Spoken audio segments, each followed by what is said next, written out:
Endi tövendeki babda İmam Buxoriy rahmetullahi alayh bulutluq, havo tutuq kunlarda namozni baldur o'qish haqida to'xtalyapti.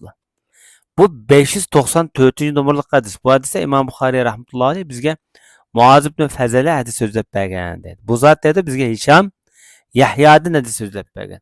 Yahyo bo'lsa u ibn Abi Kasirning o'g'li edi dedi. Bu kishi Abi Qilobiddin dedi.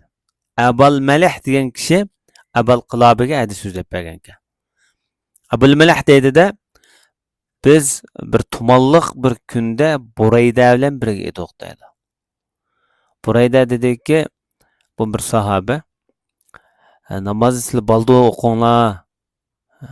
Payg'ambar sollallohu alayhi vasallam asr namozini tark etgan odamning amali bekor bo'lib ketadi deb shundoq degan.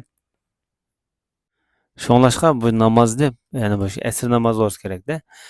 Shu kunsi shu Burayda Abul Malaq deyishcha, ma o hadisning siyoqidan shu asr namozni bo'lsa kerak. Shu baldir o'qishni tavsiya qilyapti.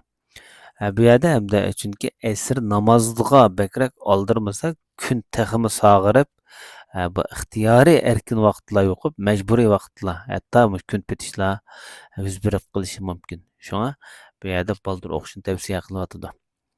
Bu hadisdagi siyoqida namozni dastlabki vaqtda o'qish buyurilgan bo'lsa-mu, lekin bir qism ulamolar bu yerda peshin bilan asrni jug'lab o'qish tavsiya qilingan. Peshinni oxirgi vaqtda yoki asrni oldingi vaqtda kelib teguvchilarmi bo'lgan.